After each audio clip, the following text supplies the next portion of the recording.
Тия са много урезани, ба. Ето тук, Меро. Всеки. Да, затова съм го бил.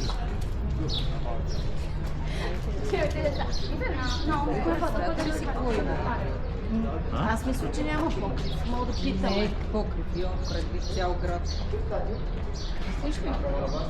Капсула от космоса. Имало е покриви, само че покривите обикновено са били дървени. Аз не знам Затова дали... не са изкарвали. Ама човек няма как да държиш такива колони, двете колони да държиш покриви, бе. Пирамидата пред А, дървени. пирамида е Ще такива направя колони, такива след колони, крити няма с- си направя сянка ли?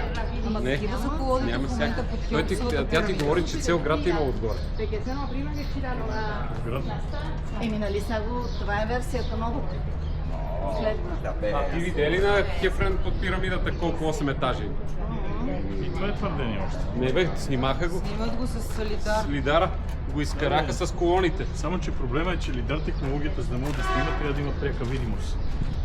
Те не могат да снимат. Не е вярно. Тя изпраща лазер надолу в това меро. Не.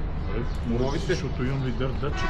Знам, че те сме имаш технологията лидар лидар сигурно. Не знам дали Объркала е... си се, Мила. Не Ако съм. си видела тези три напротив и тези двамата италианци, които твърдят, че са го снимали, първо са го сканирали от сателит и второ не са ползвали лидар технология. Няма нищо верно това. Може да не е лидар, но знам, че в Не, момента... лидари са двама италианци, които между другото го твърдат.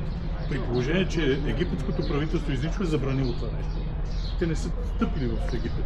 Сканирали го само от сателит. Защо са го забранили? Аз не съм. Защото египетското правителство изрично е забранило всякакви такива сканирания.